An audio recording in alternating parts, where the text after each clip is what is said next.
Nobody wants to take yes? 6. Okay, she's in kindergarten. Okay. What is that? Let me ask you this question. Is this a poem or a song about Nora's love for her brother and her family's love for her baby brother who's just a baby at this point? Or is this her showing her knowledge of, planetary science and geology? It's both. We start from a place of the feeling of our lives. And when you're 6, the feeling of your life is very much grounded in the relationships of your family. And from there, we appreciate the world and the things we learn about the world. Literally, in this case, the world, right? But we also use our appreciation of the world, our learning about the world, sort of cold cognitive knowledge. The Earth is a planet. It spins once per day. It's very, very large, right? That's why it looks flat. You use that knowledge also as metaphors, a source of metaphors for making sense of your own experience within your own family. And so it's both things. And this doesn't just, at the age of 6, your planetary science knowledge and your family relationships are totally intertwined with one another. But as you become, let's say she becomes someday a planetary scientist who's highly disciplined and has very, very specific knowledge about how planets work, it's now divorced from her social relationships. But I would hope, and I think, that the reason that information has meaning is because it's come from a place of feeling that was developed via social relationships. That's why early childhood education around these things is so important. Okay. And then what's this? This is Teddy singing it back to his sister Nora. Also written by Nora, of course. Oh, Nora! We love you, though, than the whole Earth sighs. As the Earth spins every day, we love you as much as usual, and sometimes even more, as you make us proud and happy that you're you. Right? How do we develop skills? Cognitively speaking, whatever that means, cognitively and emotionally speaking, how do we develop skills? We try them. We build them in a context. We got little Nina there. She can look at her mom. That's it. The rest of it's just, please, hold my hands for me, do everything else for me, but I can look at you. When everything's good and I'm fed and I've changed and all that. And then what we do is we build it in one place, one supportive place, and then it falls back apart again. We regress, as Kurt Fisher has described it. The skill falls apart, and then you rebuild it again in a new way. Ever so slightly different. Just tweak a few things and try it again. Right? Now it's just the reverse. We tried it. Nora loves Teddy. What's the next thing to do in my skill development? Teddy loves Nora. Okay? And so what I'm doing is bringing in a sort of cognitive developmental theory into making sense of how kids create things and make meaning out of things and represent their knowledge, which arguably is what she's doing here. And yet, what this means is that kids need safe places in which to try things, to build things, and to let them come apart. Even you do. All learners do. Think about it. All the tons and tons of information I've flung at you this morning, right? You're going to go home tonight and tell your spouse, I hope, or your partner, or your friend, or your mom on the phone, or whoever, hell, I learned the coolest stuff today. It was about the brain and, like, emotions, and wait a second, some lady in Sudan, what was the point, right? And then you start to think about it, and then you get back together with the person sitting next to you at the table, and you say, but it was also about this other lady. Wasn't the point of Sudan this? Oh yeah, that, right? And then you build it again. It falls apart, and you build it. And every time you rebuild it for yourself, every time you explain it to somebody else, you understand it a little better yourself. It becomes more generalizable. That's the point of this. This is a little essay written by Nora. I've corrected the spelling so that you can't use that as a handle on which to judge her age, and I typed it out for her because it was written in orange crayon. It was hard to see. Okay. It's called Friends. Doesn't have the title on it, I'm sorry, but it's called Friends. All the people on the earth should be friends. It does not matter if you're black or white, you should still be friends. But not only people can be friends. Mother Nature is the best friend of all. But I'm afraid because not everyone takes care of Mother Nature, and the world is the only place where we can live. But you and I try our best. So I think you probably take care of the earth. Thank you for taking care of the earth. Nice, healthy dose of positivity at the end, unwarranted positivity, bias, right? Keeps us all psychologically sane. If we really thought about what we're doing to the earth too much, we would just claw in a closet and shake, right? How old was she when she did this? Nobody has any guess? All these childhood educators? How old? 4? She wrote an essay at age 4? No. Sorry. Yeah, first grade, age 6. Like maybe 6 months older than the last poem. First grade. So what do we see here? Again, clearly she's really writing about environmentalism and being green and all that stuff and recycling and taking care of the world. But how does she understand what that really means? She ties it back to what she knows about social relationships, again. Now, she's a very social kid. Other kids do this in other ways. My son does it in other ways, for example. But for her, she's got a model of what it means to be a friend. A friend takes care of their friend and shares with their friend, and then their friend does that back, right? Again, we've got the thing, we've got another thing. I love you, Teddy, you love me. Thank you, right? I've got a friend, and I've got now a little more cognitive development. Just like Nina to Dorothea. Nina starts, she can only look. Dorothea, just take care of the bottom half of me and my right side, and I can wave my arm, look at you, vocalize, match my mouth to you. I can do a bunch of things now. I can coordinate a bunch of stuff. Here, instead of just, in the last 6 months earlier, she's got her singing to Teddy. Separate thing, stop, start over. Teddy singing to her, right? Now she could say, yes, but we can both be there at once. Now we've got a relationship that's reciprocal. We're friends. That means you to me and me to you, all in the same thought process. It's a more complex thought process. Does that make sense? This is what development looks like. So what I want you to see is that this kind of cognitive development is totally tied to our social understandings and our feeling of the world. Cognition and emotion are intertwined. Kids' skills for doing stuff are also experienced in the social relationships in which they learn them. Literally, it seems like. So she's got a model of what it means to be a friend. All the people should be it, and it doesn't matter what you look like. But not only people can do this. I'm going to extend my model of friendship to try to make sense of stuff I'm learning that has nothing to do with friendship. Being a good custodian of the earth, right? Mother Nature is my friend. She takes care of me. And then we need to take care back. Does that make sense? Okay. There's another poem that she wrote. Lots of stuff for my kids because I've got their stuff and they give me permission to use it, whereas other kids' stuff I don't like to show without them knowing. So the poem is called Universe. The stars are floating around the earth as the earth looks so peaceful. There are no wars right now, and rainbows are shining as the clouds are moving. What a beautiful sight. The end. How old is she? Older or younger than the last one? How do you know? She's older. How do you know? What in here is more cognitively complex? She's still representing geospatial knowledge about the world, right? What's the biggest thing? It used to be the Earth. Now it's the universe. My gosh, the universe is even bigger. It's just a gigantic everythingness, right? She's taking a perspective, right? She's now speaking from the perspective of the stars. Remember I told you with that picture of my nephew looking in a mirror at his mom, right? Developing and becoming a wise person who can use your skills is a process of building multiple kinds of selves, multiple perspectives for analyzing and looking at the world. She's now taking the perspective of the stars, way far away, watching us on the world, and looking at what they see. And what they see is this sort of peaceful earth. Again, it's a social value that this is a good thing, right? But now she can mentally represent multiple pieces of evidence in the service of one image, instead of just having one thing. Nora sings to Teddy, right? Teddy sings to Nora. Or we're friends with each other. Oh, and by the way, you can apply that to a new place too. You know, Nora sings to Teddy, Teddy sings to Nora. You've got two separate things that can now be, one's Nora sings to Teddy is built, it falls apart, you build a new one. That's the opposite. The friends, you have one, you got a model of friendship, but now we can also apply it to a new thing. Let's rebuild it to understand environmentalism. Okay, these skills transfer in and out.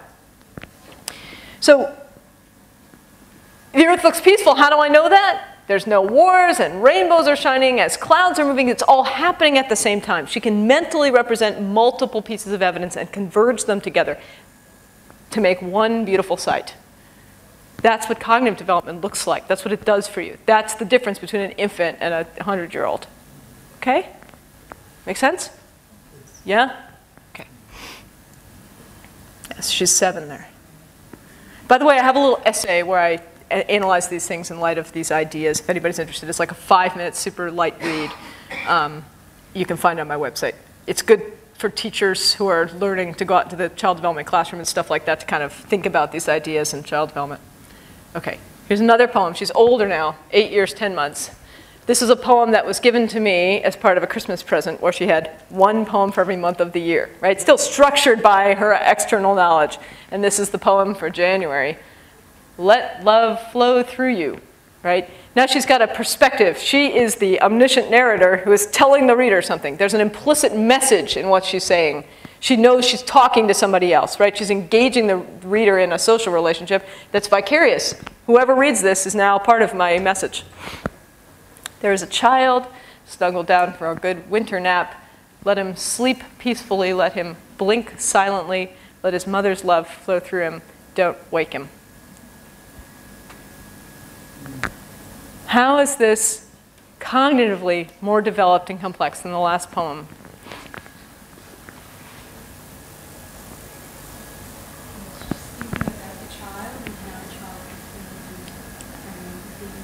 Yes, she's very much empathizing with another child. She starts with just, Teddy, we love you, like it's just me. You know, I can talk for myself, and then I can flip it around and talk for you. But now she's actually, and then she can sort of take the perspective from the stars.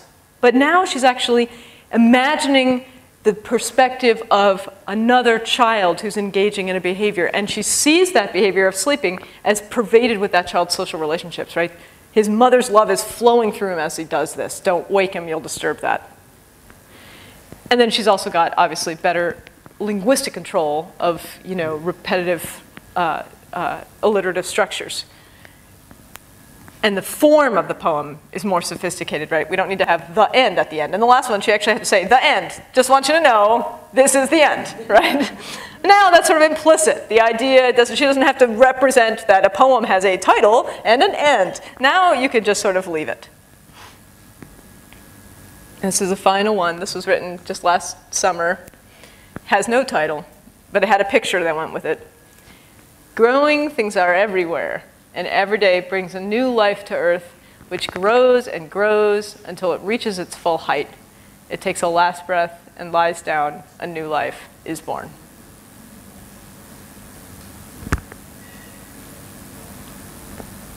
Right? She's kind of gone beyond, in terms of the structure of the poem, she's gone beyond a title, a middle, and the end, right?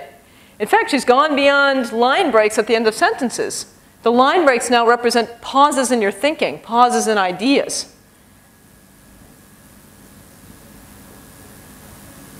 And what we would say from a cognitive developmental perspective is that whereas before she was relating a person to a person, a process of being a friend to a new domain of being environmental, right?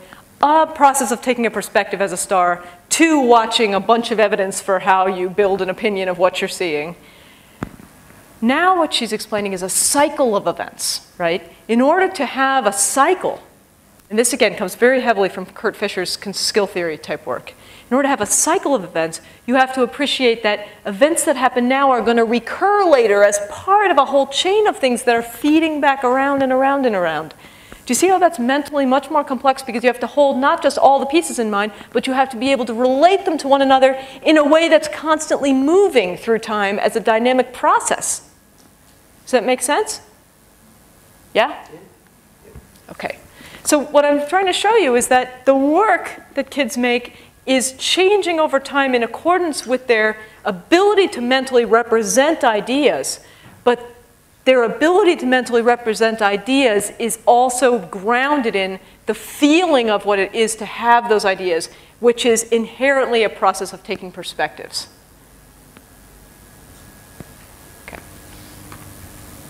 So now we go back to age 5 again. We're going to start over again with a different kid. The cute little one with the devilish smile there in the picture.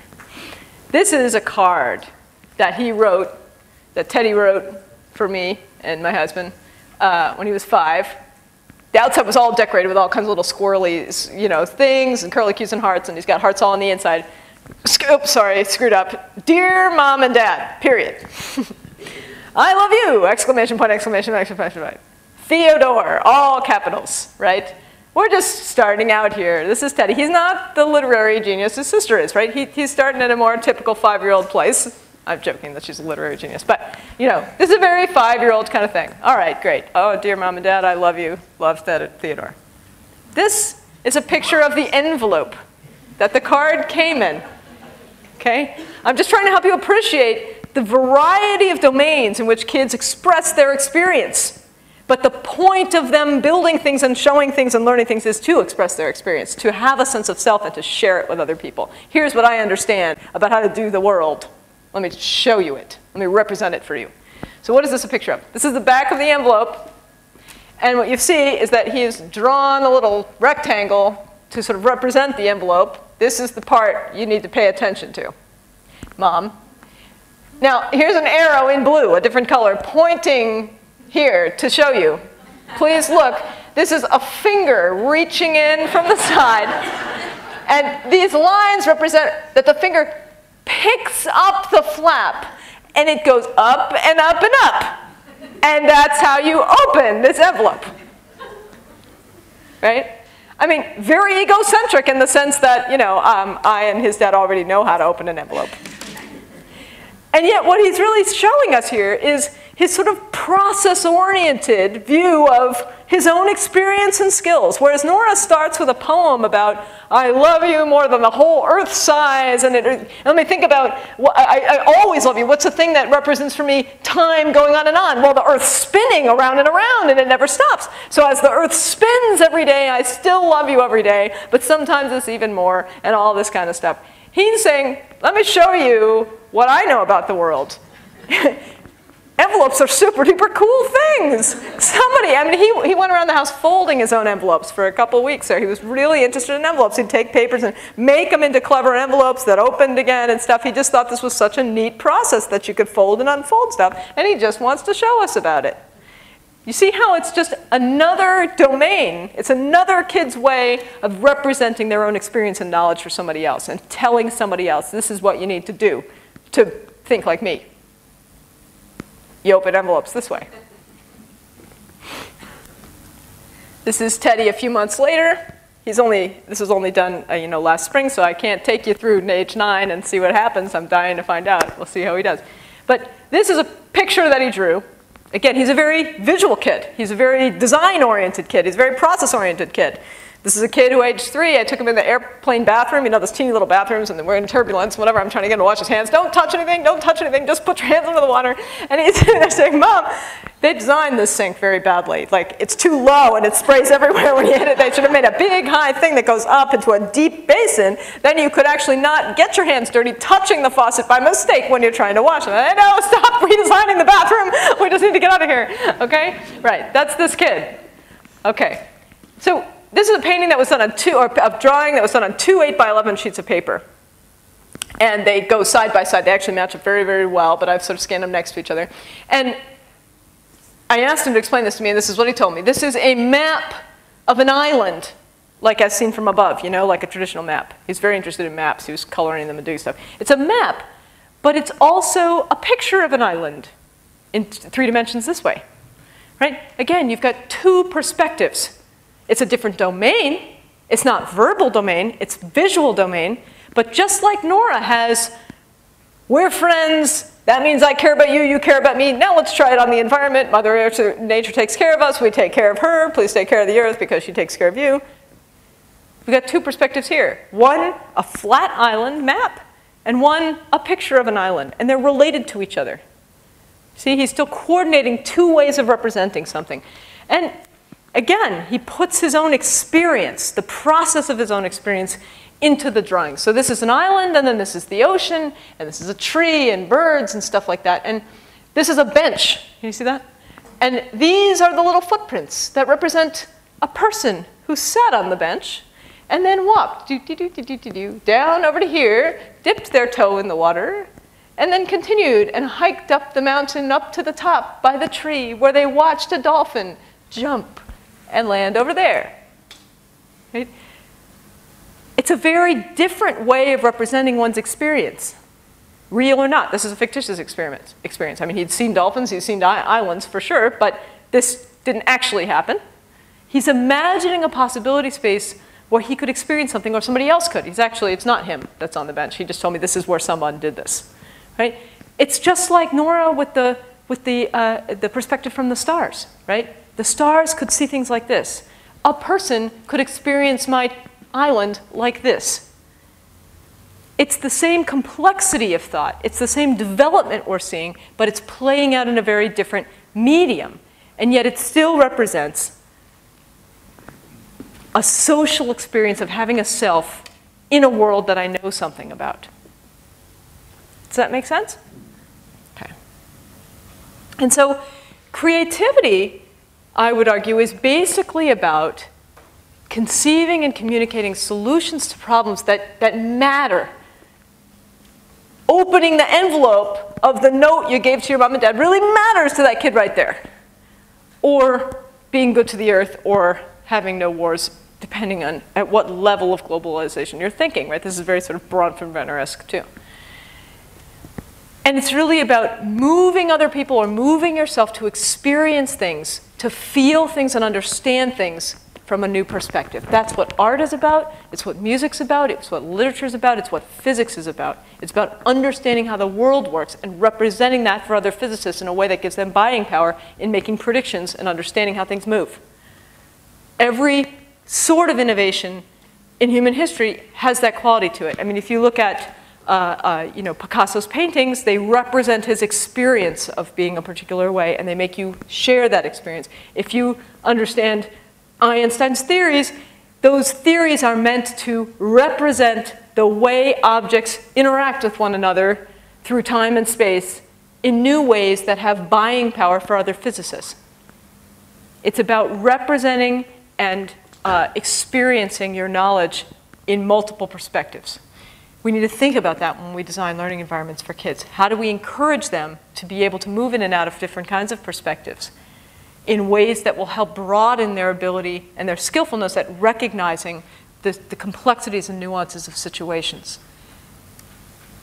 And so this is just a quick, I don't have time to show you anything from here, but this is just a quick plug for a new free course that we have online that was just released yesterday. The big grand opening of it or whatever isn't yet, but I think it's available. And it's filled with I was the content director for this course. It was produced by the Harvard Smithsonian Science Media Group. And it's filled with all kinds of interviews with experts and students doing the work and profiles of schools and teachers who are trying to struggle with these ideas as they apply them to their own real classrooms all over America. We limited to the United States for budgetary reasons, but we have rural teachers in Fairbanks, Alaska, who teach in one-room schoolhouse, Native American teachers, and all the way down to inner city urban LA, sort of middle of the road America and Ohio. We have all these kinds of schools and profiled, and it's a big interaction with all kinds of media and interviews and things for you to use, and it's all there. It's designed to be able to use with master's level students. Master's students can take it for credit actually through, I think, Colorado University or something, but you can also just take anything for free and use it. Okay, and so just to sort of sum up, the idea is, and this comes from an article I wrote with Antonio Damasio a couple of years ago, which you can grab if you're interested, but from the perspective of affective and social neuroscience then, the purpose of the work you do, the reason we even educate people, no other species educates their young the way we do. Why do we need to? Because in order to live as a competent human being in the modern world, you have to have had so many different kinds of experiences. And you have to have the ability to recognize and act in those experiences. They could be physics experiences, they could be English literature experiences, they could be real-world social experiences, they could be math experiences, they could be engineering experiences. But you have to have had these experiences to be able to recognize how situations call for particular kinds of thinking and acting, to even notice that that woman in Sudan is exceptional, or to even notice that that bridge is about to fall down in an earthquake, and then use those skills in purposeful ways that allow you to do good things for the world. And that process of recognizing what's a good thing for the world, in any discipline, I would argue, is tied back to your original experience of your social emotional world at the very beginning. And so I'm just going to end with a poem that's written by a real poet, not my little cute 9-year-old poet. This poem was written by Stanley Kunitz. He was the US Poet Laureate twice. He lived to be, I think, 102 years old or something like that. And this poem was written when he was 98 years old. It's called The Layers. I'm just going to show you a few lines from the beginning of it. But like so many poets and artists do, he, I think, really captured the essence of the meaning of the science and the scientific discoveries that we're making, and portrayed them, depicted them for us to experience in a way that's just beautifully skillful. So the poem is called The Layers, and it begins like this.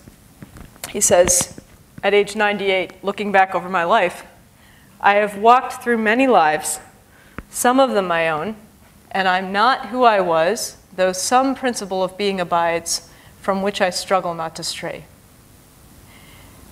And to me, I mean, I wish I could ask him what he thinks of my interpretation. Unfortunately, he's passed away now. But I think he's captured so nicely the meaning behind that picture I showed you of the posteromedial cortex with the orange part lit up for musculoskeletal stuff and the internally reflective green and blue part lit up for mental emotions that play off the feeling of your consciousness and your guts. What does it mean to have lived a life at age 98 as you look back? To live a life is to walk through it. It's to be in it, in a real body moving. Not just a sort of abstract brain in a chair that we educate and the rest of you doesn't really matter, it kind of follows along. And not just a sort of biological set of propensities that come and then you've got that kind of brain, Sally, so you're going to be doing this kind of activity. No. You live your life through the experience of feeling it in a body, you act it. And you don't just do that for your own one life. You do that for many, many lives. You did it a little bit for the Sudanese woman's life. And also, you yourself have multiple lives by virtue of the fact that you can experience other people's, and by virtue of the fact that you can be many people in many different situations and over time. And engaging yourself in all of those lives, in all of those perspectives. Nora's engaging the stars, and Teddy's engaging a person on an island watching, dipping their toe in the water and watching a dolphin jump, right? It changes you. I'm not who I was, he says. Doing this, engaging this, changes me, but still some principle of being abides. Still that activation in the bottom of your medulla, right? That basic, fundamental human aliveness that we all have stays there, and we struggle to stay connected to that. That is the point, is to live through that and to hold on to that and not to stray from it. Okay. Oops. And thank you. That's all.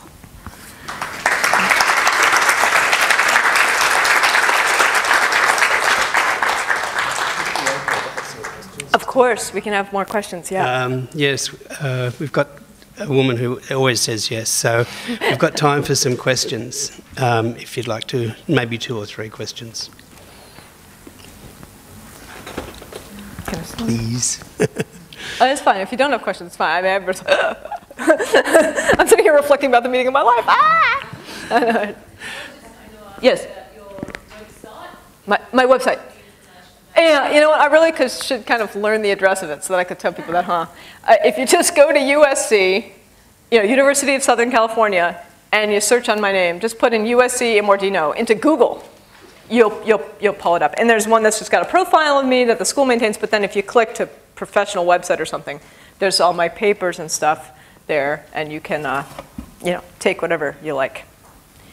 And I should say, if you have an institutional access through your university library system or something, could you then go get it that way so that the journal actually gives credit to the, to the subscription. But if you don't, and you're just a private teacher who doesn't have access to these things, I put the stuff up. It's against copyright rules, but I do it. Okay, yeah. Yes? Would it be too much of a generalization to presume that, I'm talking at a preschool level, if children aren't socially apt, that it reflects on their very early beginning? Yeah, you need to be careful. Are you saying you want to blame their parents? Well, I've come across a lot of foster children. Yeah. Often their social skills aren't Yeah. developed. Yeah. So kids' skills reflect their experiences. They also reflect their biological propensities when they come into the world. And those two things are co-regulating and co-organizing each other. So yes, aspects of what kids do are attributable to the experiences they've had, for sure. Kids adapt to their environment. They learn ways of being and acting and thinking and feeling that are useful to them in the circumstances in which they find themselves. And if those circumstances are not healthy ones, then those skills they develop are maladaptive in other circumstances. But I think we need to really think about children's individual variability as something that is a dynamically evolving process, and that's shaped by the way they subjectively experience their life. So the way to think about it is, how do I orchestrate situations for this child so that he or she can feel a reaction that I think will teach